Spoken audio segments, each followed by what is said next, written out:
Hello guys, I'm back. For today's video, ituturo ko sa inyo kung paano gumawa ng account sa Maribank. Welcome to my channel. Please subscribe. Nung nakaraan ay ibinahagi ko kung paano may install ang Maribank app. Ngayon naman ay continuation video nung last upload ko kung saan share ko kung paano naman gagawan ng account sa Maribank. Bago ang lahat ay hihingi ako ng paumanhin dahil sa strict din pala ang app sa screen recording, ay may mga black screen din akong na-experience sa pagre-record ng video. Ganun pa man ay susubukan ko pa din maipaliwanag mabuti ang content na eto. Kaya naman, simulan na natin, let's do this.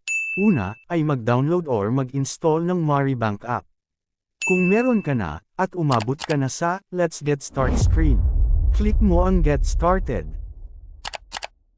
Sa part na to, pwede kang mag-sign up gamit ang mobile number na naka-register sa Shopee, or gagamit ka ng ibang mobile number. In my case, sa ibang number ko ako magsa-sign up. Kung ganun ka din, click lang ang Use Other Mobile Number.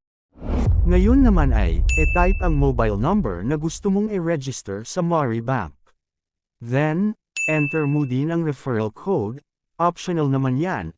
Kung meron kang friends na may Maribank din, pwede mong hingin para may extra rewards or bonus kang matanggap. Tapos, scroll up. Lagyan ng check ang maliit na square sa gilid, yan ay terms and conditions ng app. Saka naman i-click ang next. At yun na nga, nagsimulan ng mag-block ang screen. Kaya, enumerate ko na lang ang mga susunod na steps, ayon sa aking pagkakatanda. Dahil dyan, magsisend muna sila ng 6 digits OTP sa mobile number na niregister mo sa Maribank. Enter mo lang. Tapos, ang susunod ay, gagawa ka ng password na 6 digits.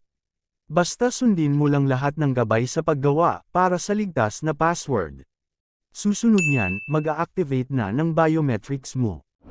Then, magse-selfie ka na sa loob ng app para sa facial verification. Siguraduhing malinaw ang iyong kuha. Click ang Start Facial Verification. May magpa-pop up na tanong. Allow Maribank to take picture or record video. Click lang ang while using the app. Magpa-process na ang selfie mo, as in mabilis lang yan, hanggang sa ma-verified ang selfie. Tapos, ang susunod naman ay, mag-a-upload ka na ng valid ID mo, may makikita kang listahan ng mga ID dyan, pipili ka lang kung ano ang pinili mo, yun ang i-upload mo.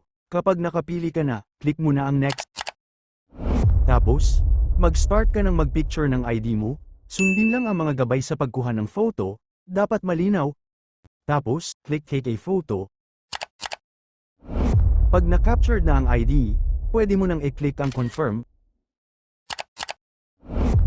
Diretso ka na sa Identity Details, mag-fill up ka lang lahat ng necessary informations mo like, personal details, address, etc. Hindi ko napapakita, to protect my details. Kung tapos na lahat, click Next. Mapupunta naman sa Terms and Conditions screen, basahin mo kung gusto mong basahin, anyway, just check the box, tapos click Next. Gagawa ka na ng 6-digit secure PIN sa app. Confirm secure PIN. At yun na, makakatanggap ka na ng congratulatory message, nakasulat din dyan, na makaka-receive ka ng email after 2 working days, para malaman mong verified and approved na ang iyong Maribank account. Yun lang, so, that's it for now. Sana ay may na-share ako. Salamat. Please subscribe for more. Kaya naman hanggang dito na lang. Hanggang sa muli. Bye-bye.